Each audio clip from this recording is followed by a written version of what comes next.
Hey guys, tonight we slip into the warm, whispering fog of ancient Delphi, the sacred sanctuary clinging to the cliffs of Mount Parnassus, where prophecy once rose from a crack in the earth and the gods kept office hours.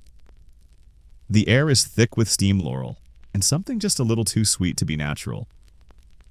And you're here to ask a question no one should ever ask, and spoiler alert, you probably won't survive this. So before you get comfortable, take a moment to like the video and subscribe, but only if you genuinely enjoy what I do here. And drop your location and local time in the comments. I'd love seeing where and when you're listening. Now dim the lights, maybe turn on a fan for that soft background hum, and let's ease into tonight's journey together. You arrive just before dawn, sandals caked with dust sweat, clinging to the folds of your tunic. The trail to Delphi winds like a question with no answer, switchbacking through olive groves, dry rock, and pockets of mist that somehow smell like both time and thunder. Even the birds are quiet, and when they do chirp, it's never in a full song. Just one note repeated like a warning that forgot the rest of the melody. A faint breeze stirs the treetops, but nothing moves below. You're surrounded by ruins, still standing straight marble columns with gold-flecked inscriptions and stoic faces carved into stone. There's something unsettling about the silence. Even your footsteps feel too loud, like they're echoing somewhere they shouldn't. Then you see at the temple complex crouched like a giant animal against the slope of the mountain. Stone upon stone, layered with centuries of offerings, curses, and very official-looking pigeons. This is Delphi. Not just a city, but the city, the navel of the world, as the Greeks so humbly called it. The Omphalos, where Zeus's eagles once crossed paths and declared in unison? Yep, right here. A pair of young acolytes appear from the mist robes, fluttering like parchment in a storm. They don't speak, just gesture for you to follow. You pass shrines upon shrines, each smaller, stranger, and more specific than the last. There's one dedicated entirely to bees, another to a forgotten river god who only accepts broken shells as tribute. One shrine features a life-sized bronze cow that moos if the wind hits it just right. No one's quite sure why it's there. Probably a tax write-off. You're led through a narrow archway into a chamber where the steam grows thick, almost chewy. You can't see where the ground ends and the air begins. The walls sweat. Your knees tremble, not from fear, but because the floor is slightly sloped and your legs aren't ready for sacred architecture. And then, as if summoned by your heartbeat, the voice comes. It doesn't speak words. Not yet. It sighs low and musical, weaving through your ribs. You get the sense it knows you in that annoying way where someone remembers your most embarrassing stories before your name. This is where the oracle speaks or doesn't. Where the Pythia, the high priestess of Apollo, breathes the breath of Gaia from the chasm beneath the temple and channels answers that don't want to be understood.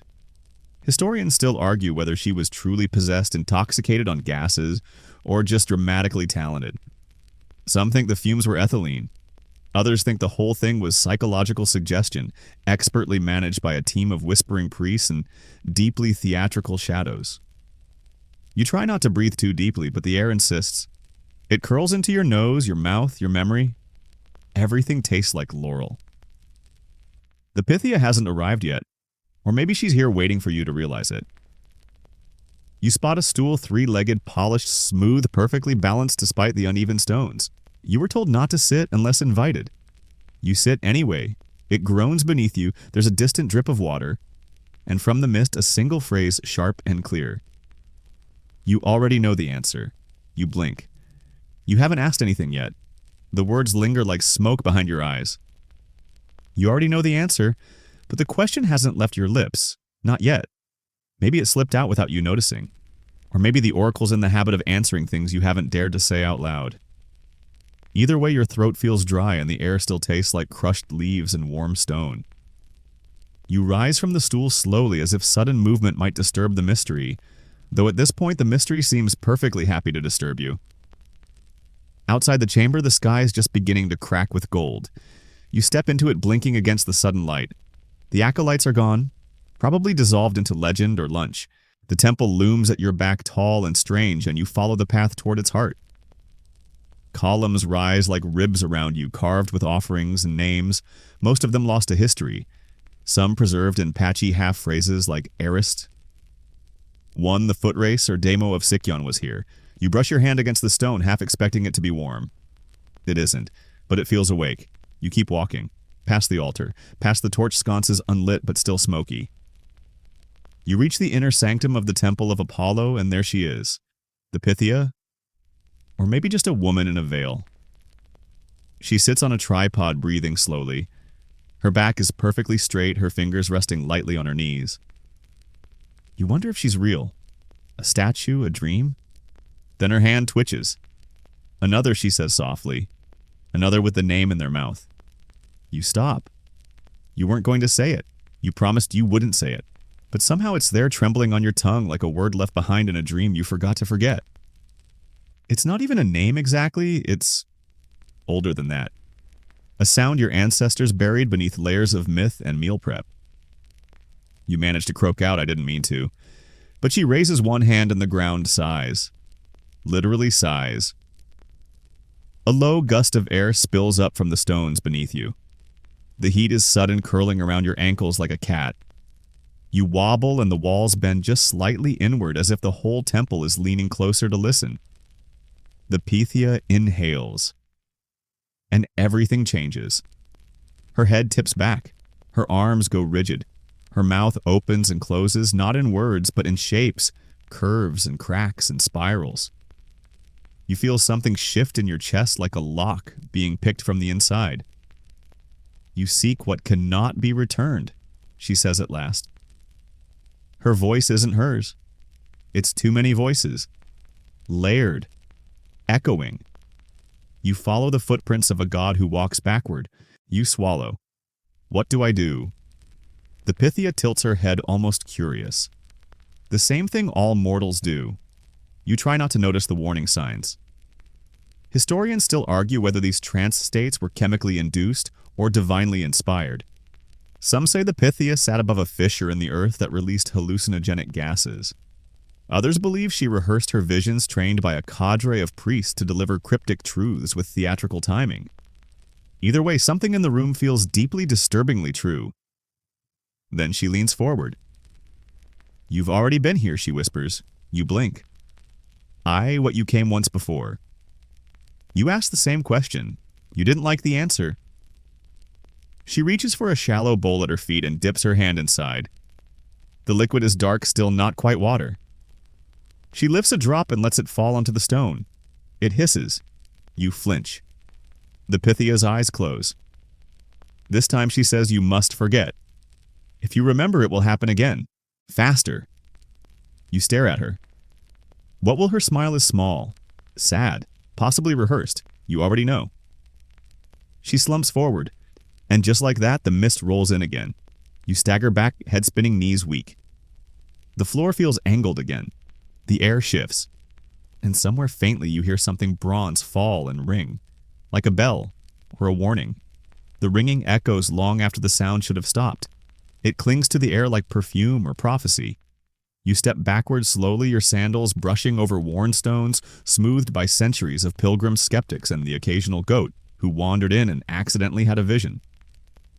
The Pythia is silent now, her head bowed, her body still. Whether she's resting, recovering, or simply gone, you can't tell. The mist begins to thin and just slightly curling away from the floor, as if realizing its job is done for the day. You're left blinking in the dim temple light, throat dry, mind muddy. You didn't say the name, not out loud. Did you? It's hard to remember now. The words come apart like soft bread and water. What exactly did you ask? You're not sure anymore. You're only certain of one thing you feel marked. Not visibly, not with ink or ash, but inside somewhere in the echo chamber behind your ribs. You stumble out of the chamber, eyes adjusting to the sudden daylight. The acolytes are back, standing at a polite distance, not looking at you directly. One of them holds a small bowl with sprigs of laurel. The other points silently toward the treasury buildings below the main sanctuary. The gesture feels loaded, as if to say, go there and don't make this worse. You descend. The path is narrow and strangely uneven, as if someone once tried to carve a straight road, and was gently but repeatedly corrected by an invisible hand. Stones jut at odd angles. Moss grows only on one side. You pass a pillar inscribed with faded warnings about delusions and the wrath of the breath. You don't ask. Down by the treasury of the Athenians, a bronze statue of a rooster sits perched on a marble pedestal, its neck craned slightly to the left. It looks absurdly lifelike. You stop to look. The rooster turns its head, just slightly, and that's when the priest goes pale. He was passing behind you, muttering something about incense quality, and he stops mid-sentence. His eyes widen, his lips move silently for a second, then he turns sharply and disappears behind the treasury. You blink at the statue. It's still now. Of course, you step closer. And notice that beneath one claw, scratched faintly into the stone base, is a single word: forget. Historians don't agree on the meaning of Delphi's weirder relics. The bronze rooster, for example, has been labeled everything from a war trophy to a meteorological device. One particularly ambitious theory suggests it once crowed at the precise moment of sunrise during festivals, though how it knew when to do so remains conveniently unexplained. You continue past the statue, entering the cool shadows of the treasury's colonnade. The air smells of beeswax and dust. Inside, the walls are lined with offerings from centuries of supplicants, coins, miniature shields, carved wooden sandals, and a three-headed fish made entirely of coral. Someone must have gone through a lot of effort for that one. A custodian in a simple white robe stops you at the doorway. "You're not supposed to be down here," he says, though his voice is more tired than stern. "I was sent," you reply. He frowns. "By whom?" you blink. "I don't remember." He squints. That's worse. Still, he lets you in. The room is quiet and dim, lit only by sunlight filtered through latticed screens. A faint humming seems to fill the corners, not loud enough to be sound, but present enough to be real. You walk slowly between the relics. Some glow faintly. Others seem to shift just a little when you're not looking directly at them. And then at the far end of the chamber you see it. A polished bowl of obsidian, perfectly round with water pooled in its center. As you step closer, the reflection in the bowl shifts, not mirroring you, but showing you a moment. A single instant you haven't lived yet. Your own hand reaching into a crack in the mountainside. Your own voice whispering the name again, the same name. And this time the ground splits. The vision vanishes. You blink, heart racing, breath shallow. You look around, but the custodian is gone. And behind you the rooster crows, just once, loud enough to shake the walls. The rooster's crow shouldn't be that loud. It shouldn't echo like a bell dropped down a well, or make the torches flicker when there is no wind. And yet it does. One cry, sharp reverberating, and the silence that follows is so complete it hums. You stand frozen, staring at the obsidian bowl, which now reflects only your face again. No prophecy, no mountains, no second self reaching into anything. Just your eyes wide and unfamiliar, like they belong to someone who knows something they really, really shouldn't. The room has grown colder. Not shade on a warm day. Cold, no. This is the cold of basements that shouldn't exist, and caves that have never met sunlight. You rub your arms and step back, suddenly very aware that you're alone. The custodian didn't return. The rooster doesn't crow again. You exit the treasury slowly. The courtyard outside is strangely empty.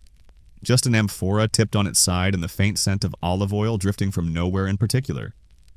You follow the curved path back toward the main sanctuary, but a fork in the stone leads you somewhere else downward. The slope is steep, shaded, flanked by crooked cypress trees that look like they were planted by someone with strong opinions and a weak compass. You don't remember this path from the way up. You descend.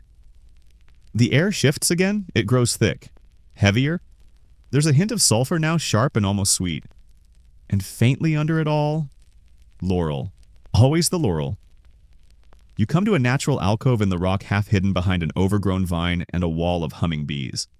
Not buzzing humming, low and harmonious like they're chanting, which is not something bees typically do, unless you've inhaled too much sacred gas, which honestly is very likely by now. You duck inside the alcove. There, tucked into the mountain's side, is a ledge covered in old offerings. Coins from 3 different eras. A child's carved figurine of a turtle. A tattered strip of fabric tied in a knot so intricate it might also be a prayer. And resting atop a folded woolen cloth, a laurel wreath. You reach toward it. You reach The moment your fingers graze the leaves, something cold races down your spine. You blink. You're back inside the temple. No movement, no footsteps, no acolytes, just you. And the wreath in your hand. It shouldn't be in your hand. You didn't pick it up. You only touched it. But here it is, woven laurel, still cool, still fragrant as if freshly plucked. You press it against your brow. Instantly the world tilts. The floor is gone. Or the ceiling is, or both. You're weightless, not flying, not falling, just not here. You see flashes of other people, other places. A man in bronze armor crying beside a dry fountain. A woman with green-stained hands dropping something into a river. A child whispering a name to a stone, then covering it with leaves. Then a voice. You have marked yourself, it says softly. Now you must carry the flame. You open your eyes, still in the temple, still upright. The wreath is gone. Your head feels heavy, your body sluggish, like you've walked 3 days without stopping or made eye contact with something that had too many eyes. You stumble out again toward the spring.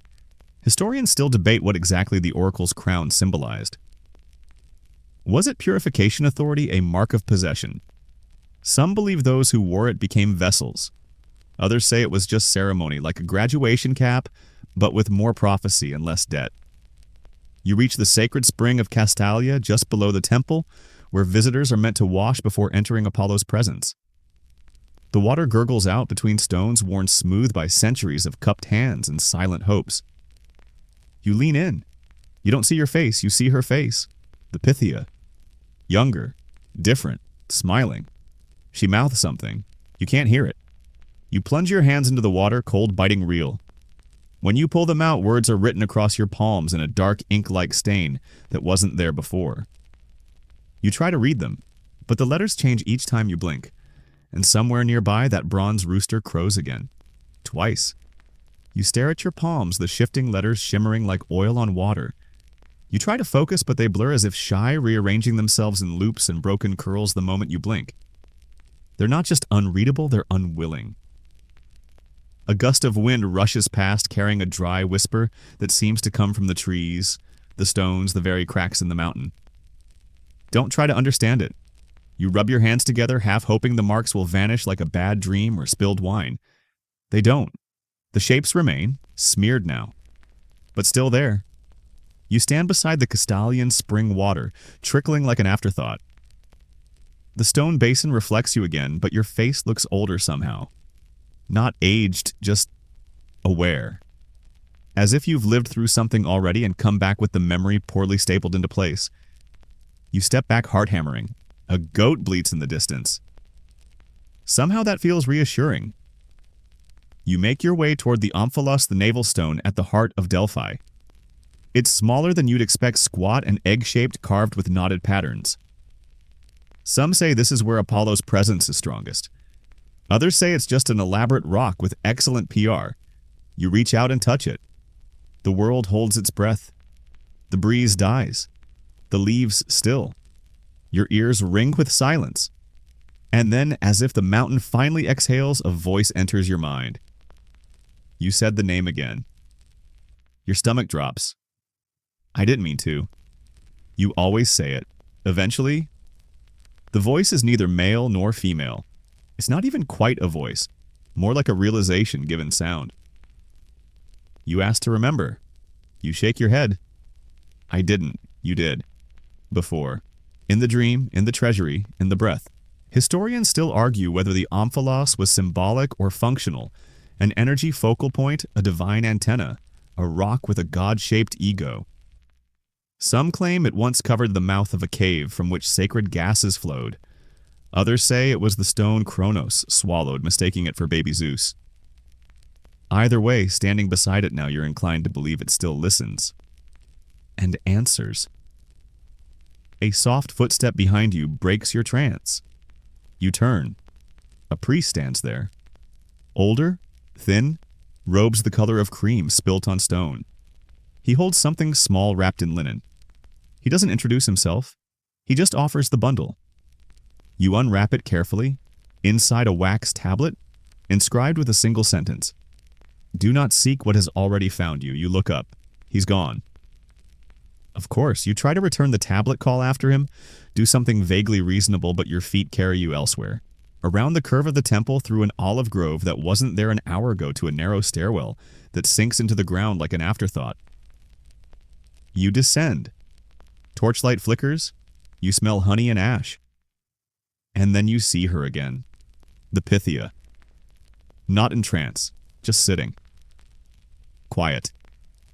She beckons. You sit. She opens her mouth and says your name, not just your current one, the one people shout across courtyards or scribble in charcoal, but all of them. Names you've worn before, in dreams, in myths, in other visits you weren't supposed to remember. She says them like they're ingredients, and then she leans forward. Ask again, she whispers. This time without lying to yourself. You hesitate. You don't want to ask. You want to go home. You want to bake bread and forget what it feels like to be known by stone and steam and whatever intelligence watches from beneath the mountain. But you speak anyway. Not the name this time. A different question. Why does it keep happening? She smiles and answers. But the words don't come to your ears, they sink into your bones. You nod slowly as if you understand. You don't. Not yet. But something inside you clicks, a wheel turning, a door unlatching. And the rooster crows a third time. The third crow rolls through the chambers like a wave of brass, low and final. You feel it more than hear it. Your teeth hum faintly, your knees lock, your breath stutters. The Pythia watches you without blinking, as if to say, now you've done it. The room you're in flickers, not the torchlight reality. For a moment, the stone walls ripple like water. The floor tilts rights itself. You're suddenly aware of a sound you hadn't noticed before, a high, constant ringing, like a note held too long by a singer who forgot to breathe. And beneath it, something stranger whispers in a language you understand and immediately forget. You clutch the wax tablet to your chest. The Pythia rises slow and smooth like she's part of the air. She steps forward, not quite walking, just moving. Each step leaves no sound. Her hands extend toward your temples. You don't move. She presses her fingers gently against the sides of your head, and something leaves you. You exhale hard, not from fear or pain, from loss. The sensation is like blowing out a candle you didn't know was lit behind your eyes. She says it will come back, but softer next time, and she vanishes. Not with drama, no smoke, no flash, just absence, like she was never there. You sit in the silence, heart pounding, hands shaking slightly. A voice not hers, not yours murmurs from the shadows. Go to the vault. Your feet carry you. You don't question it. Your sandals scrape softly on the worn stone as you pass a carved relief of a chariot being pulled by serpents. You pass a niche filled with broken masks. You pass an empty plinth labeled memory. Eventually the stairs lead you to a chamber filled with offerings. Gold mostly. Also teeth. A surprising amount of carved teeth. And scrolls. Scrolls tucked into corners, stuffed into jars, laid neatly on slabs of limestone. Some bound in bronze, some wrapped in faded silk, some scorched at the edges like they tried to unwrite themselves. You reach for one. Your fingers graze the surface, and it unrolls without being touched.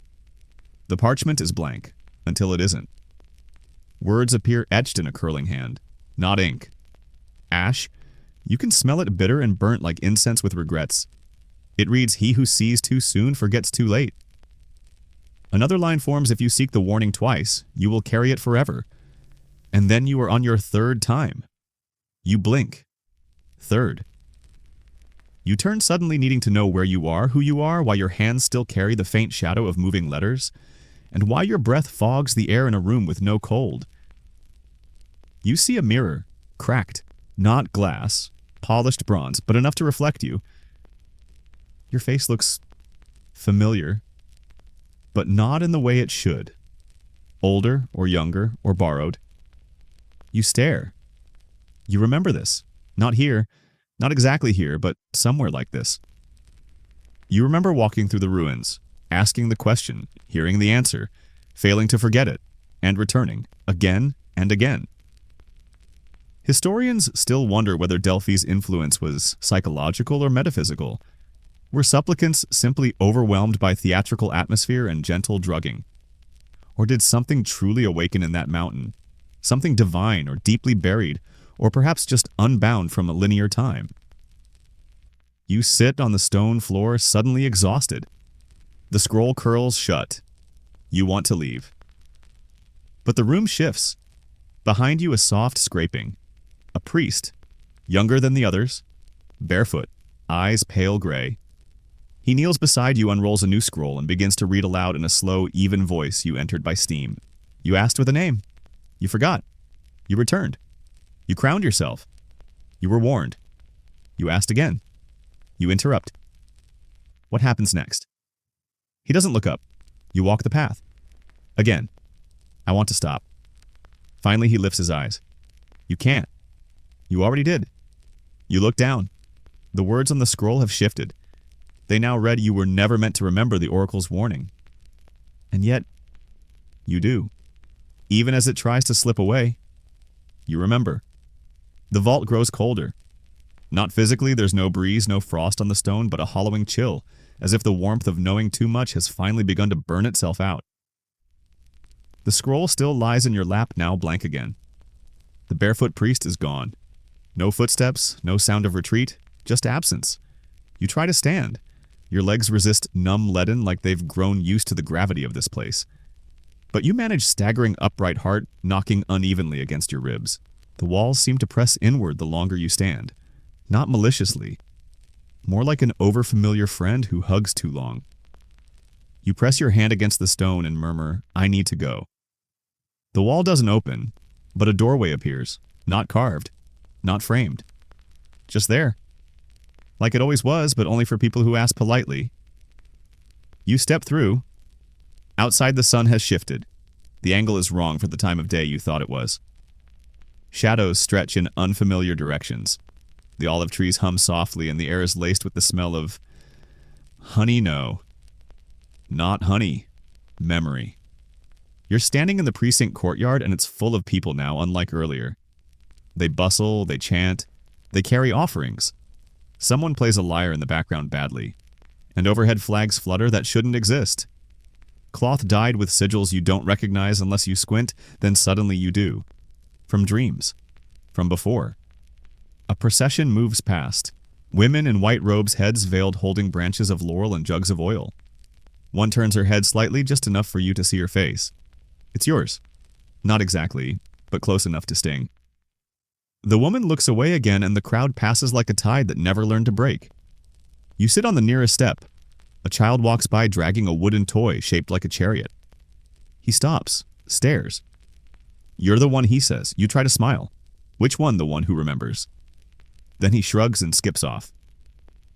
You watch him go, limbs light shadow, flickering wrong on the stone. The same direction everyone else is heading, to the festival of the oracle.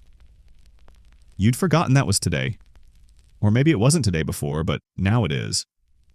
You follow the current, past the market stalls selling wreaths and jars of preserved pomegranate, past the fountain where people drop coins and make the opposite of wishes. They whisper things they want to forget. You lean close. Someone ahead of you mumbles, "The face I saw in the mirror that wasn't mine."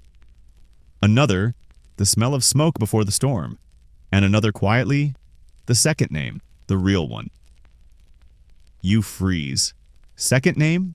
Yours. Or the name you spoke to the Pythia. The one that's still scratching faintly at the back of your throat like a splinter caught in thought. You continue walking. Historians rarely mention the festivals between the oracular appointments, the days of dancing, of games, of silent competitions to see who could carry the heaviest bundle of riddles without breaking into actual prophecy. But Delphi wasn't just mystery and madness, it was performance.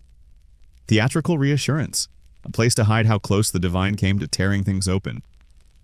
You reach the theater, seats carved into the hillside semicircular and sun-soaked. Performers move across the stage dressed as gods and monsters, sometimes both. You can't hear their words, but the rhythm of them moves through you.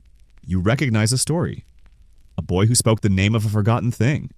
A woman who answered every question with a mirror. A mountain that hummed when it was angry. You sit, you watch.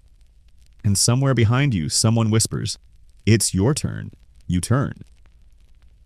A priest with eyes too still stands at the edge of the steps. He holds something in his hands. A scroll. A mask. And a laurel wreath. Not again. You rise. I've already done this. He nods. That's how we know it's working. You want to scream, you want to run. You want to go back to that first breath of steam before you stepped into Delphi and ask a better question, or no question at all. But you also want to know. And so once again, you reach for the wreath. The wreath rests in your hands like a decision you already made. The leaves are cool, dewy, almost trembling. You can smell them green, sharp, ancient. They remind you of storms and slow-drying ink. You haven't put it on yet, but already your head aches in anticipation. The priest who gave it to you is gone. Naturally. You sit again, the crowd still murmuring around the theater. The play rolling on, though you can't quite tell if it's a tragedy or a comedy anymore. That might be the point. Your fingers tighten around the wreath, you should throw it, or burn it, or press it between the pages of a book you'll never open again. Instead, you raise it to your brow. As soon as it touches your skin, the sky bends. Not literally, it just feels that way. Like someone yawned too hard in the firmament. The clouds ripple outward in a pattern that repeats itself in your heartbeat. A second pulse begins soft and deep, not in your chest, but beneath you, in the earth. A steady thrum like the mountain has remembered something and wants you to feel it. You blink. You're not in the theater anymore. You're standing on a marble floor. Smooth, cold, circular. You know this space, though you've never seen it. At the center lies a shallow pit lined with gold leaf tiles filled with a fog that moves against the wind. Above you, a vaulted ceiling that looks like the inside of a seashell. Before you, a woman. No veil this time. No tripod. No trance. Just the Pythia. You know it's her. Her hair is woven with serpent-shaped pins. Her gaze is not gentle. You've put it on again, she says. I didn't have a choice. You never do. Then why ask? She smiles sadly, because the question is the doorway. And you keep knocking. You take a breath. The fog from the pit curls toward your feet, not fast, but steady. It climbs your ankles like ivy. You swear you hear your name in it, but not the version people use now. The old one. The one that has no vowels. You ask how many times has this happened? Enough to forget the first? You touch your chest. Am I cursed? She tilts her head. You're curious. That's worse. A torch sputters beside you. The air grows warm. She steps closer. You expect a riddle. Instead, she says you have a mark on your back. You freeze. She reaches forward and draws something in the air between you, a spiral, then a cross, then a key. Your shoulder itches. It's the sigil of retention, she explains. It lets you remember what should fade. Why would I have that you asked for it? Historians, of course, find no mention of such a mark, but inscriptions from Delphi sometimes refer to the ones who walked twice, or those with memory beneath memory. Theories range from poetic flourishes to secret societies of forgotten priests. No one agrees, because no one remembers. The Pythia points to the pit. You want to look. You don't. You do. You step forward, peering over the edge. Inside, not smoke, not vapor, but images, moments, snippets. A man with your eyes screaming in a cave. A woman with your voice standing before a great firehead, tilted back in laughter or madness. And then a face. Your face. Not now, not here. Wearing a crown that doesn't belong to any century. Saying the name again, and the earth cracking open. You reel back. The Pythia is beside you. This time, she says softly, you'll carry the memory longer.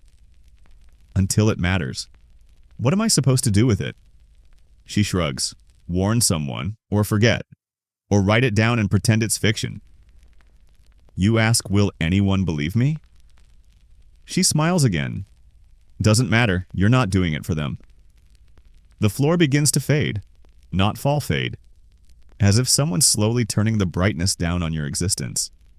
You stagger. The Pythia's voice follows you into the dark. Next time, ask a better question, and then you are back. The theater, the crowd, the wreath gone. Your fingers stained with something green and fragrant. You look down. In your palm a feather. Bronze. Still warm. The feather glints in the light, catching the sun in a way metal usually doesn't.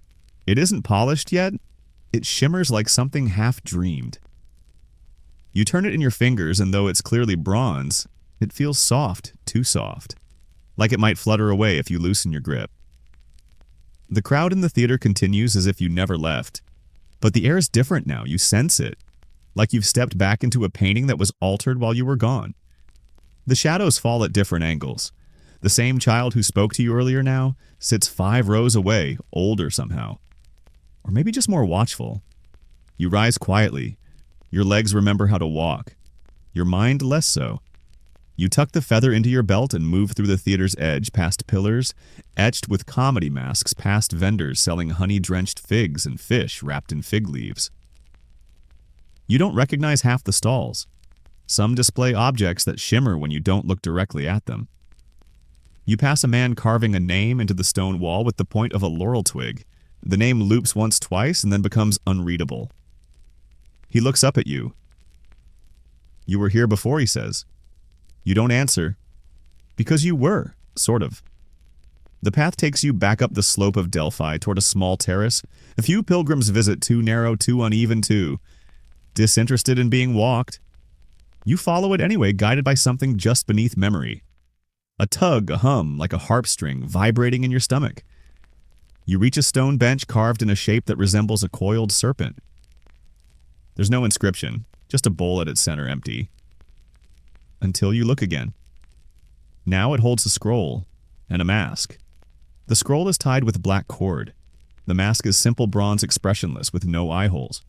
You lift it, half expecting it to breathe. It doesn't. Yet, you unwrap the scroll. The writing is familiar, not the words. The hand, it's yours. You wrote this. It begins. If you are reading this again, then the cycle didn't break. But don't panic. You've made it further than before. This time you found the feather. You touch your side. Yes, still there. The scroll continues. The feather is a key. Don't give it away. Don't lose it. When the time comes, it will turn something that wasn't meant to open. You glance around. No one is watching. Or if they are, they're very good at pretending. You keep reading. Avoid the priest with the sandal made of glass. He's not a priest. He never was. Well, that's oddly specific. If the birds start flying backward again, it means the window is thinning. That's your chance, but only if you remember what she said. You blink. She, who, but you know. The Pythia. The real one. The version who told you you'd already asked. Already worn the wreath. Already made this choice before. You fold the scroll carefully and place it back in the bowl. The mask, you keep. It feels wrong to leave it behind. Historians have long puzzled over strange masks found buried near Delphi, some too modern for their layer of sediment, some made of alloys unknown to their respective time periods. Theories range from ritual props to hoaxes. No one has quite explained why some of them bear your initials. You descend once more. The sun has shifted again. You realize the birds are gone. Not silent, absent, not a flutter, not a song. The entire hillside has gone mute. You feel something turn in the air, like the page of a book, the kind you forgot you were inside. And then without warning, the mountain hums. Not loud, not angry, but definitely personal. It's your name. Not the one on your scroll, not the one whispered at your birth. The other one. The one the oracle said you were never meant to remember. You sit on a low wall near the path and try not to breathe too fast. Then above you, a hawk screams, but the sound reverses, sliding from screech to silence like someone rewinding a dream. You look up, and there they are. The birds, flying backward, every single one. They soar above you, wings flapping in reverse tails, guiding their bodies forward as if the sky itself has forgotten which direction time is supposed to move. A dozen of them, maybe more. Sparrows, doves, a hawk, even what looks suspiciously like a pigeon with a very strong opinion on metaphysics. All of them moving backward like a message written in mirrored script. You don't panic, mostly because your breath has frozen in your throat. The birds form no pattern, yet your eyes keep trying to find one. Arcs, spirals, letters. You squint until the world blurs, until your skull hums in rhythm with their flight. And then they vanish. All at once. Not flying away, not fading, just not there anymore. You're alone again on the slope, the scent of laurel heavy and sudden in your nose. Somewhere a bronze bell rings. Once sharp, deliberate, almost annoyed. You stand slowly brushing dust from your robes, heart still pounding, with too many implications. The feather at your side grows warm, not hot, not burning, but like it's just remembered it has a job. You pull it from your belt. It glows faintly, a soft golden pulse barely brighter than the sun, but pulsing, like a heartbeat. Like your own, a path opens to your right. It wasn't there a moment ago, or perhaps it was and you forgot to notice. The stones are older than the rest of Delphi, older than Greece, maybe older than memory itself. Their angles don't make sense unless you stop trying to understand them, so naturally you follow it. The slope steepens, the air shifts, the smell of thyme and honey and something wrong, like melted beeswax on burnt parchment. You pass a boulder carved with an eye that won't blink. A staircase appears built into the mountain face, each step narrower than the last. You walk, and with each footfall the feather grows warmer. At the final step, a door. Wooden. Blackened by time. Covered in etchings. You press the feather to it. Nothing happens. You try again. The etchings shift. Then the door opens inward despite the mountain in the way. Inside, silence. And a room. Round. Low-ceilinged. Walls lined with small alcoves. Each contains a vessel, clay, bronze, stone. And beneath each vessel a name. Most are unpronounceable. Some you almost recognize. One is yours. Not your current name. The name from the scroll. The name from the water. You approach your alcove. The vessel inside is sealed with wax. There's a single laurel leaf pressed into the seal, curled and brown but unbroken. You reach for it, and the vessel sings. Not loudly, not melodically. Just a soft vibration in the air, like a bowl that was never struck, but always ringing. You lift it, and inside nothing. Empty. Except... no. Not quite. The scent of memory. Yours, a childhood home you've never visited. A lullaby sung in a voice you don't recognize but trust. A firelight flicker in the shape of a spiral. The vessel holds a piece of you. Or once did. It's emptied. And something tugs at your spine. A feeling not of loss, but of vacancy. This isn't the first time you've stood here. Historians speak of Delphi's lost vaults as myth rumors whispered in late scrolls and fringe commentaries. A memory archive said to contain pieces of visitors who dared ask the wrong questions too often. Vessels filled not with offerings, but with moments carved out and stored for safekeeping, or safekeeping from them. You turn. Behind you, someone stands in the doorway. It's you. Or, not quite. Same posture, same robes, different eyes. Yours are still frightened, theirs are tired. They nod. You finally found the key, they say. The feather A, nod, and the birds. They're your signal. You clutch the vessel. Why did I come back? You remembered. Remembered what your other self smiles. Not kindly, but with recognition that you were never supposed to forget in the first place. The vessel in your hand warms and cracks. Just slightly. A thin crack runs down the side of the vessel, barely there, but you feel it more than see it. Like a splinter in the fabric of memory. The warmth pulses again and a sharp scent fills the air. Crushed laurel old wax and something electric, like a storm preparing to explain itself. Your other self doesn't flinch. They just watch you, head tilted, hands folded behind their back, like a teacher waiting for you to arrive at a conclusion they've already written in the margins. What happens if I open it, you ask? They blink slowly. It depends what you put in last time. You tighten your grip. I don't remember putting anything in. They nod as if this only proves the point. You glance at the feather still glowing softly at your side, the bronze no longer metal, but something less obedient to category. A tool. A token. A threat. It hums in harmony with the vessel now, like the two are beginning to recognize each other. Your other self walks toward the wall, runs a finger along one of the older alcoves. The names beneath the vessels here are longer, more jagged, sometimes written in alphabets you've never seen. One reads backwards, another is carved into the stone itself, no vessel present. These are the ones who forgot successfully, they say. They walked out of here lighter, blank, and me. You're the one who couldn't let it go. You ask not without bitterness. Is that noble? It's inconvenient.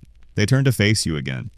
Every few generations, someone like you returns. Not by design, not by fate, just by sheer stubbornness. You asked a question. You didn't like the answer, so you buried it. I thought I wanted to remember. They raise an eyebrow. You will? That's the part no one mentions. Memory isn't a reward, it's a responsibility. Historians have long argued over what the Delphic maxim "know thyself" really meant. A platitude. A warning, an invitation to a kind of self-inflicted madness.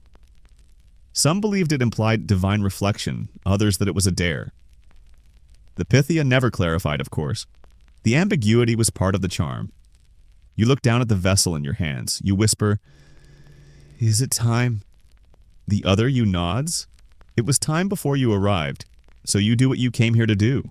You break the seal. It doesn't shatter dramatically. There's no flash, no scream, no choir of laurel leaves, just a pop. The sound of a bottle uncorked or a secret finally exhaling. A ribbon of smoke spills from the crack and wraps around your wrist. Cold, then warm, then simply there. You don't breathe it in, it enters you anyway. And suddenly you remember, not all of it, not in order, but pieces fall into place. You standing before the Pythia in another lifetime, her voice like gravel soaked in honey. You speaking the name not once but twice in the sky, folding in response. You descending the same staircase, cradling a vessel filled with everything you couldn't bear to hold anymore. And you trembling, smiling, whispering to yourself, "Next time, maybe you'll be ready." The other you watches quietly as you stagger back the wave of memory, nearly knocking you off your feet.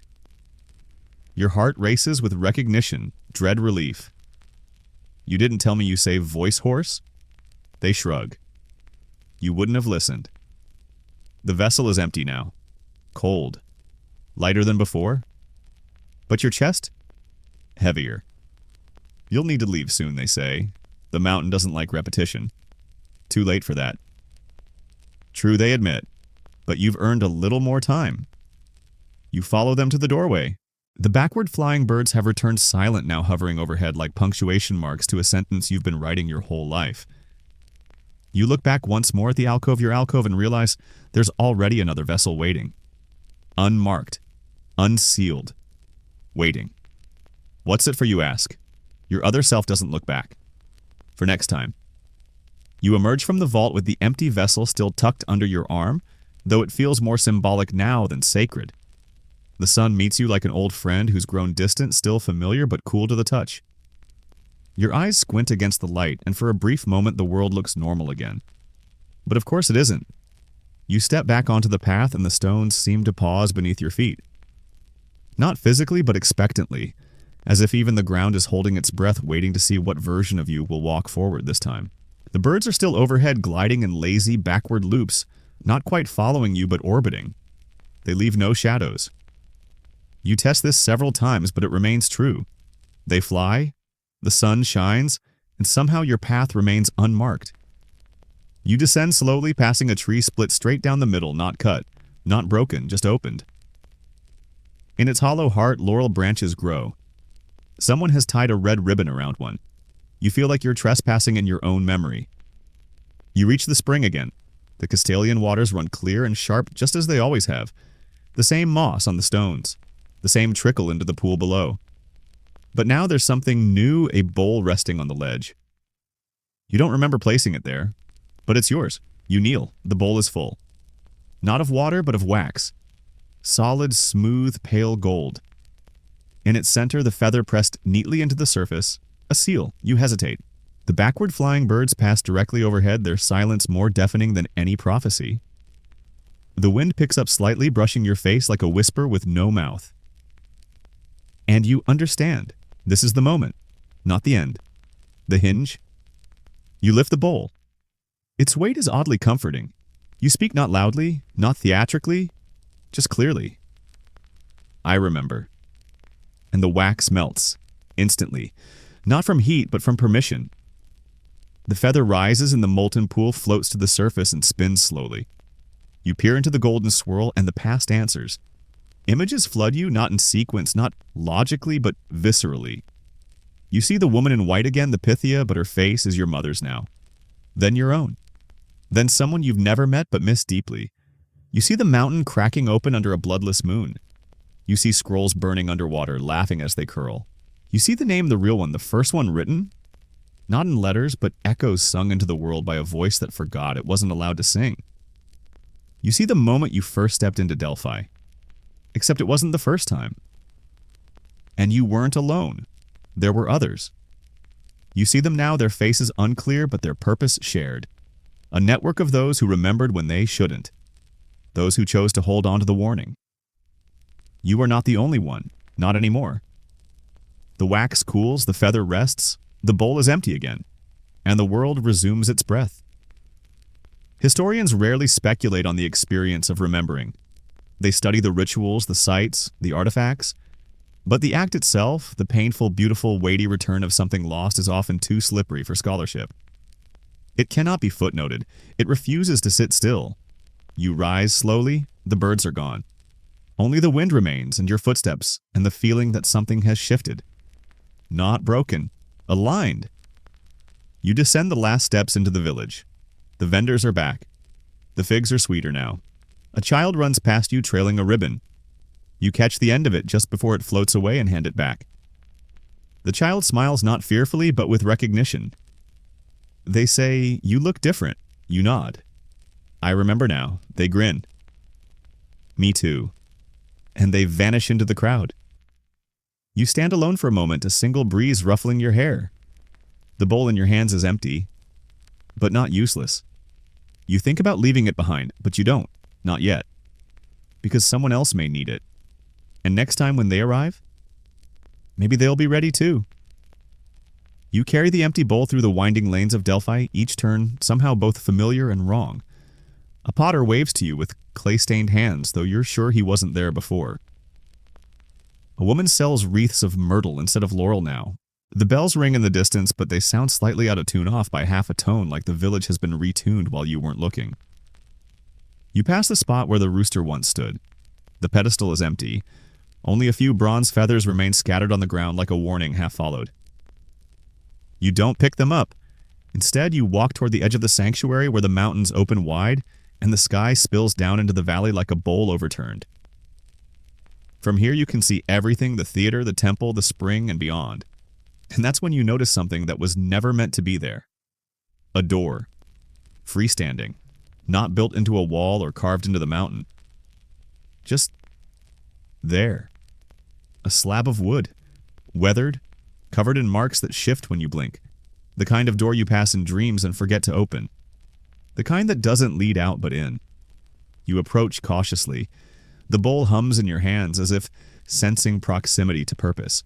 You don't knock. That would be silly. Instead, you press your hand to it, and it opens. No sound, no resistance. Inside is not a room. It's a memory. Yours, but not yet. You step forward and the world changes. You're in a field somewhere far from Delphi. A child runs through golden grass. They are laughing. Your bowl is in their hands. They haven't filled it yet. But they will. Because you gave it to them. The vision fades soft at the edges. And now you're in a quiet chamber round and full of echo. You hear your voice reciting the names of those who remembered. The names drift upward like incense. You're not alone. Others are with you. Some seated, some standing. Some asleep, but listening all the same. You are part of something now. Not a cult, not a prophecy, just a quiet chain of memory, one vessel, one name, one choice at a time. You step back through the door and find yourself where you began, the bench near the omphalos. The stone is warm now. Resting on it, the mask. The same one you carried earlier, but this time with your own face carved into it. You sit. The wind tugs at your robes. The sun rests on your shoulder like a familiar hand. Far off the mountains hum again, but the tune has changed. It's no longer your name, it's someone else's. You close your eyes and listen. Historians speak of Delphi as a place of endings, a site for last resorts and final truths. But the longer you sit here, the more you realize this was never the end. It was always the middle. A pause and a much larger breath, a parenthesis in a sentence that loops back on itself. The memory you were never meant to have now sits comfortably in your chest, not sharp, not heavy, just present. You rise. The bowl is lighter. You begin your descent not away, but forward, toward the next question, the next seeker, the next whisper that pretends not to be a warning. The birds are flying forward again, at least for now. The descent from Delphi feels less like leaving and more like being released. The stones beneath your feet no longer whisper. The air no longer trembles. The feather tucked at your side no longer pulses. Everything has quieted except for the lingering echo in your chest, the last note of something vast that now waits patiently to be remembered again. You follow the mountain path downward, the switchbacks winding through olive groves and quiet wind. Villagers pass with baskets of figs and bundles of herbs, some nodding and greeting, others avoiding your gaze with practiced discretion. You're not a stranger, but you're not entirely familiar either. You're something in between. You find yourself back at the forked path near the broken shrine, the one with the statue of the goat-headed deity no one can quite identify. A goat with one horn snapped clean off and eyes that always seem just a little too alive. You used to pass it without a second thought. Now it feels like it's watching you leave. You nod at it just in case. Halfway down the trail, you stop to rest near an old stone bench, a simple thing worn smooth by centuries of sitting, thinking, and probably regretting. You sit and open the pouch around your neck. Inside the broken laurel leaf, a tiny coil of incense and the scroll with your own handwriting. The one that told you the feather was a key. You reread it. The words are slightly different now, subtler. One sentence catches your eye. The bowl is not to be filled, it is to be offered. You stare at the empty bowl resting at your side. Not empty, actually, not anymore. You see something in it, just a flicker. A curl of smoke, a glint of bronze. You blink. Gone. But the weight has changed. You wonder how many others have walked down this same mountain bowl and hand something just barely glowing inside it. Historians always focused on what was asked at Delphi, the questions that made kings nervous and philosophers weep. But very few wrote about what was carried away. Not gold, not glory, but fragments, keys, objects that meant nothing to anyone except the one who remembered what they were for. You resume your walk. The village at the base of the mountain appears clustered like an afterthought. Life here is ordinary. Children chase dogs through dusty alleys. Elderly men squint at chessboards. Bread bakes, wine ferments. Everything that makes forgetting so attractive. You could stay, settle in, open a small shop, sell authentic Delphic laurel oil to wide-eyed pilgrims and keep your scrolls beneath a loose floorboard. But that's not the path for you. The bowl still hums softly. So does the feather. So does your name, the real one, though you no longer say it aloud. You pass a mirror hanging from a post reflecting sunlight onto a fig tree. You glance into it and see yourself, not as you are, but as you will be, older, wiser. Older, holding the bowl, handing it to someone else. You walk on. At the edge of the village, you meet a traveler. They wear robes dyed in shades that never fade, and their face is sunburned, wind-chapped awake. They don't ask who you are. They don't ask where you've been. Instead, they say, "Did you hear it?" You nod. The humming. Yes, they reply. It's always worse just before you remember. They hold out a small cloth pouch. Inside a stone with a spiral etched into its surface. Keep it, they say. It's not magical, just persistent. You take it, tuck it into your bag beside the mask, beside the scroll, beside the absence you now carry with reverence. The traveler smiles and walks toward Delphi. You don't watch them climb. You've seen that journey. Instead, you keep walking past the fields, past the shrines, past the boundaries where the sacred blurs into the everyday. You are not seeking answers anymore. You are carrying reminders, and the next time someone stumbles bowl in hand, name on their tongue, you'll know what to say. Or not say.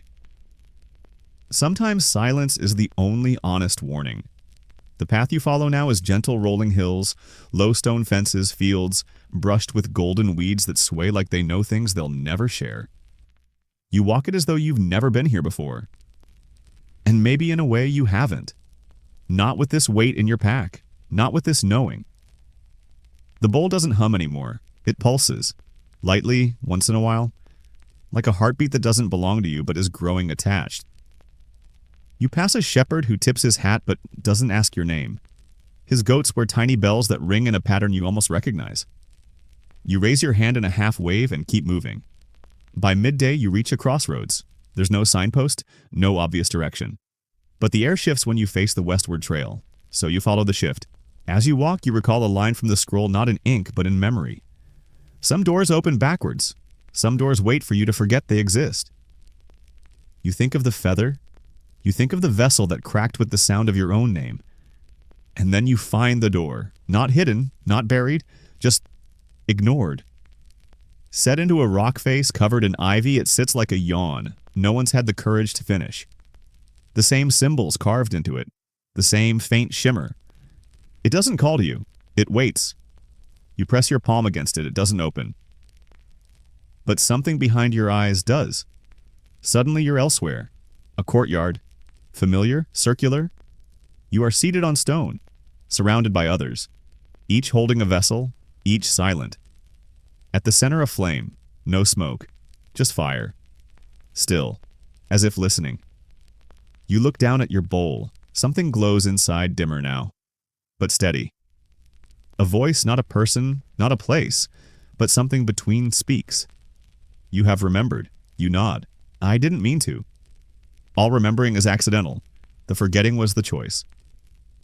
Another speaks now. A figure across from you, face obscured by a mask, not unlike the one in your pack. They hold up a stone. Yours, the one with the spiral. This belongs to you again. You reach for it, but your hand passes through, because it's not the object, it's the meaning. The spiral isn't a symbol, it's a shape your memory takes when you stop resisting it. You blink, you're back. The door remains closed, but your hand now carries a smear of ash. You don't wipe it off, instead you reach into your pack. The mask stares back at you. You place it on the stone beside the door. And walk away. Historians rarely write about what happens after Delphi, after the questions, the visions, the ambiguous answers. But a few fringe accounts mention the wanderers. People who left the sanctuary with strange objects, stranger stories, and an inability to fully explain where they had been. They weren't pilgrims. They were carriers. Like you. You find a grove by sunset, the trees bowed like priests in a windless chapel. You make camp, build a small fire, set the bowl beside you, just out of reach. And for the first time in days, maybe years, you sleep without dreams. Not because they're gone, but because they've finally settled. In the morning, you'll walk again, and someone somewhere will ask a question they were warned not to. And you'll be there, with a feather, a bowl, and a choice. Morning is kind. The sun rises slow, stretching golden limbs across the tops of the olive trees and filtering through leaves that whisper in no language yet say everything you need to hear. You're not lost. Just further in. You rise without stiffness. The ground has shaped itself around you, and for once sleep did not steal anything. You check the bowl, still intact, still warm. The feather hasn't moved, but it no longer pulses. It waits, patient, like it knows there's only one more lock to turn. You pack slowly, not out of reluctance, but ritual. The bowl in its wrap of soft cloth. The spiral stone tucked at the edge of your pouch. The scroll now blank again, folded flat. The cracked laurel leaf tucked like a bookmark into your shirt. You follow a path of broken columns. Not a road, just the remains of something ancient that stretched toward a village that no longer remembers it was ever sacred. You pass under a twisted arch with no inscriptions and step into a small square where someone has laid out a pattern of flat stones in a spiral. You don't step in the center, not yet. Instead, you sit on the outer edge. A woman emerges from a house nearby. No one remarkable, just a linen robe and a tired smile. She carries a pitcher of water and places it gently at your feet. You came far, she says. You nod. You'll go further, she adds, and returns to her doorway. You lift the pitcher, drink. The water tastes like copper and mint. Old pipes and fresh springs. Time and rebirth poured into a cup too small to hold it. You rise. This time you do step into the spiral. Each step inward feels like a breath exhaled. 1, then 2. The third step pulls something from your chest, not painfully, more like a thread being tugged gently unwound from where it had knotted around your heart. In the center, a stone pedestal, and atop it, nothing. But you know what it wants. You place the bowl gently at the center, and the spiral begins to turn. Not physically, not visibly, but within you. As though placing the bowl has started a clock you forgot you were wearing. You stand there as the trees rustle louder, though there's no wind, as the ground below you seems to breathe once then again. The village around the square goes quiet. No birds, no laughter. Even the insects seem to wait. Then the voice returns. The one from the vault. From the Pythia. From you. It says, "Are you ready to forget again?" You want to say yes. It would be so easy. Let the bowl fill again, seal the vessel, walk away, be ordinary. But instead you ask, is there another way? A long pause. Then there always was. You just hadn't walked far enough yet. The feather rises from the bowl, not quickly, not with drama, just up. Like a leaf caught in reverse, it floats before your face, then slowly turns itself in the air until it points north. Toward a mountain you do not recognize. Toward the end you haven't yet earned. You step from the spiral. The bowl is gone. The pedestal is bare. Your hands are lighter than ever. Your feet somehow more certain. Historians sometimes speculated about invisible temple sanctuaries that moved, that only appeared to those who'd completed some unnamed rite. Theories laughed off, disregarded, but every so often a traveler would write about a stone spiral they found in a place that didn't exist on any map, accompanied by a single phrase scratched into rock. Forget what you were not meant to carry. But you carry it anyway. Because someone must. Because remembering is the only honest way to meet what's coming. And because you made a promise once to yourself, to the Pythia, to the echo of your name buried in the mountain's hum. Next time you'll be ready, and now you are. The path north isn't marked, but the feather leads you. Not directly, not with certainty, but with suggestion. It dips slightly when you veer too far from where you're meant to go, flickers warmly when you walk in alignment. Like a compass that doesn't care about direction, only intent. The landscape shifts as you travel. The olive trees thin, replaced by tall, rustling pines. The air cools, the ground grows uneven. Stones peek from the soil like teeth from an ancient jaw. Birds return, but they watch rather than sing. And always the mountain looms ahead when you don't recognize one that no map names. You've asked no one about it, though you pass villages. Something tells you the locals wouldn't know it existed. Or if they did, they'd pretend not to. By the third day, your feet ache, but your mind is quiet. You begin to notice the signs again. A spiral scratched into bark. A line of feathers hanging from a string across a trail, swaying in a breeze you can't feel. A pile of stones arranged in a perfect silent triangle. Each feels like a checkpoint. Each tells you, keep going. You sleep that night beneath the overhang of a cliff that smells faintly of laurel, though no trees grow nearby. Your dreams are still like watching the inside of a closed eye. You wake not with dread, but with purpose. The feather glows brighter now, and in the morning the trail ends. Just stops. Before you a wall of stone, smooth, sheer, unclimbable.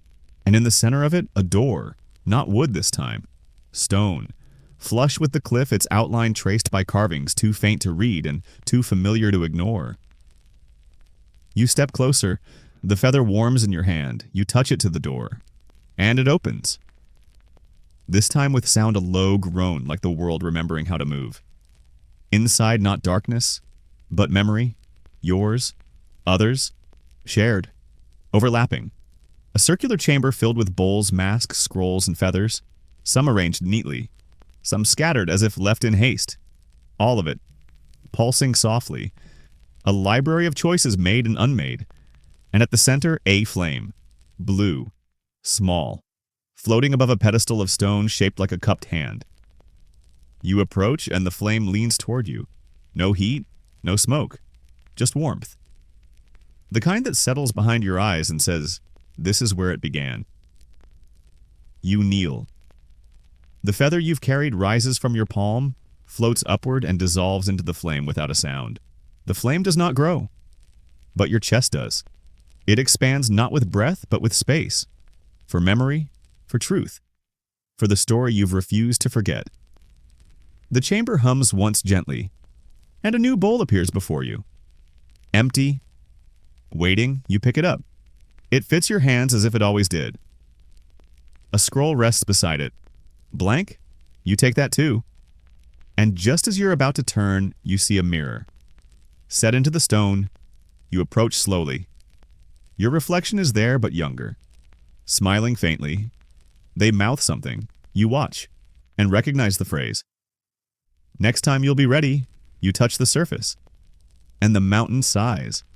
A door opens behind you. Not the one you came through. Another, narrow, bright. You step through, not upward, not downward, but forward. The doorway closes behind you without a sound, sealing like a breath held too long finally released. You stand at the edge of a meadow that shouldn't exist. It's too high up, too green. The air here feels filtered through centuries clearer, but somehow weightier, as though every leaf remembers the silence you just walked through. Your bowl is still in your hands. The scroll is still blank. But your feet feel different. Not tired, anchored, like you finally stopped walking in circles. Ahead, a path winds through the grass. No stones, no columns, no laurel trees muttering in the breeze. Just soft earth, a few scattered feathers, and a row of standing stones. In the distance, some worn to nubs, some still tall and sharp like teeth biting the horizon. You start walking. Each step brings a memory to the surface. Not yours, not directly, but echoes. A woman laying down a wreath beside a sleeping child. A man carving symbols into a rock while humming a melody that makes your skin tingle. Your voice, once shouting, now whispering. Tell them only what they can carry. You pass the first standing stone. A single feather has been wedged into a crack near the base. You gently remove it and place it in your bowl. It flutters once, then settles. You pass the second stone. A mask leans against it, half buried in soil, its surface cracked, but still watching. You lift it. It's light, familiar. You don't put it on. You lay it in the bowl beside the feather. The wind doesn't howl, but it knows you're here. The third stone holds something else. A spiral, carved deeply precisely as if the person who made it wanted it to outlive everything. You trace it with your fingertip, and the bowl hums. You look down. There is now something else inside, not something you added. A drop of water. Perfect. Round. Suspended impossibly just above the feather. You walk on. The fourth stone is warm. As you approach, the scroll in your bag shifts. Not a breeze, a tug. You pull it out. Still blank. But the ink begins to rise. Not words, shapes. Spirals, feathers, flames, doors. The language of memory. The scroll writes itself as you walk. You don't stop it. By the time you reach the fifth and final stone, the scroll is heavy with ink. It smells of myrrh and something older, damp stone, hollow bone. You kneel before the stone, and at its base you see it. A new vessel, unfired clay, still soft, waiting. You don't need to be told what to do. You pour the bowl's contents into it. The feather, the drop of water, the mask, the weight of the names you didn't speak aloud. It accepts them all, then begins to harden. Right before your eyes, the clay sets. Not with heat, but with finality. You look up, and someone stands across from you. Not yourself, not the Pythia, someone new. But their eyes carry all the old echoes. They reach forward and offer you a new feather. White this time. Lighter than breath? You take it. They do not speak. They don't need to. You both understand. You pick up the hardened vessel. It's etched with your spiral now. Not a mark of ownership, a signature of witnessing. The meadow begins to fade, not with panic, not with speed, but like a page being turned slowly, carefully. You're no longer needed here. You turn toward the edge of the field where a narrow track leads into shadow. You begin walking. The new feather rests behind your ear. And the scroll still unfinished. Because there's more to write, but now you know how.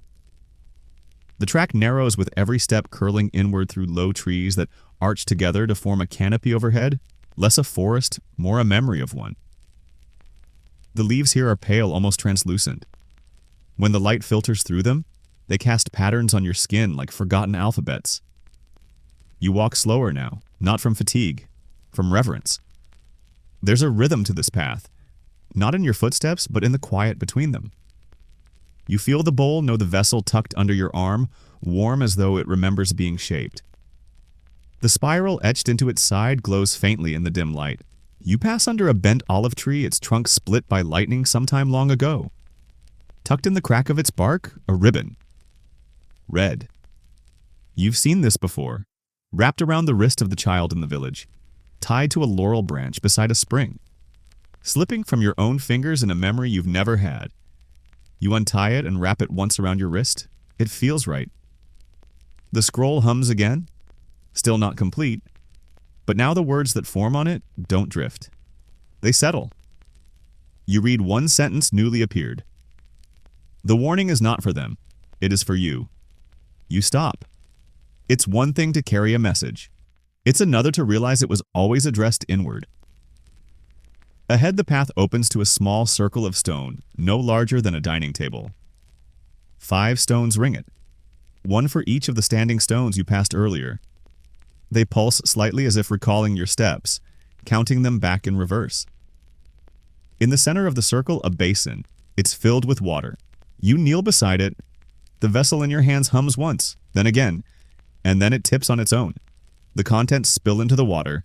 Feather, mask, drop of memory. All dissolve, except the spiral. It floats. You reach in, it curls around your finger like a string of ink with agency, and it speaks, not aloud. You were never meant to remember, but you are here. So choose what to keep. You close your eyes, you let the memories rise. The first time you stepped into the temple of Apollo, half trusting, half dreaming. The time the Pythia looked you in the eye and named every version of yourself you'd tried to leave behind. The goat-headed statue, the bronze rooster, the birds that flew in reverse, the bowl you filled and unfilled, the you who stood beside yourself and said nothing because you already knew. You feel each memory pressed gently against your mind. Asking. This one, and you answer. One by one, yes, no, yes, not yet. The water ripples. You open your eyes, the basin is still, and floating atop it, a single word. Not in Greek, not in any language that survives, but you know it. It's your name, the true one, the one that bends time. You whisper it, and the spiral sinks. The basin empties, and the bowl in your hands is gone. You are lighter than you've ever been, but not hollow, just ready. Historians never agree on how the Delphic oracles operated. Some argue that the prophecies were scripted. Others believe in ecstatic trance states.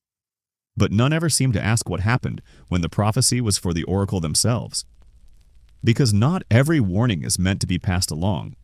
Some are meant to become. You rise. The path out is straight. No tricks, no riddles. Just a single arch of stone with a carved feather overhead and the scent of laurel on the breeze. You step through and begin again. The path on the other side of the stone arch doesn't lead to Delphi. It doesn't lead anywhere you've ever seen before. But it feels right, like a sentence you didn't know you'd been waiting to hear finally spoken aloud. The trees thin, the wind steadies, and in the distance you see a shape. Not a building, not a ruin, a person. Sitting beside a fire that crackles just enough to remind you it's real.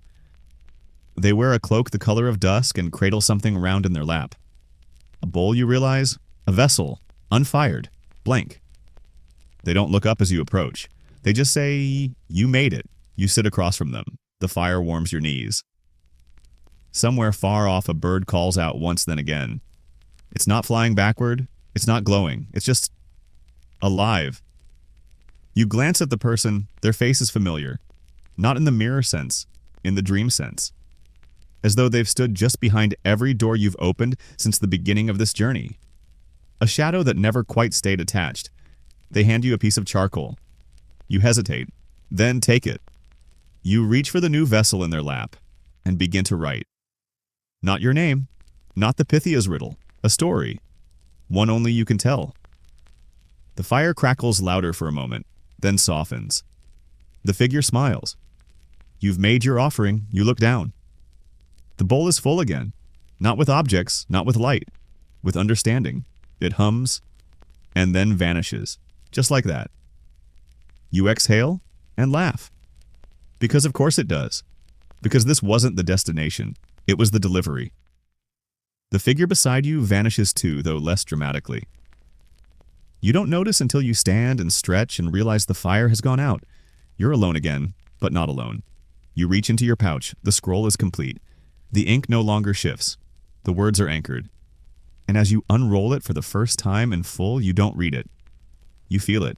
Every spiral, every crack, every whisper you were never meant to remember. Now preserved, now yours. You roll it back up and tuck it gently away.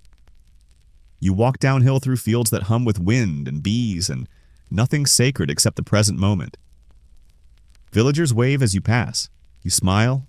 You sleep under an open sky and dream of quiet places where people forget for good reason and others remember so they don't have to. You never reach the same place twice, but you carry the path with you, like a second pulse.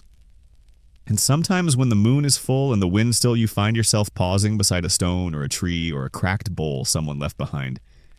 And you feel it again, the warning, soft, clear.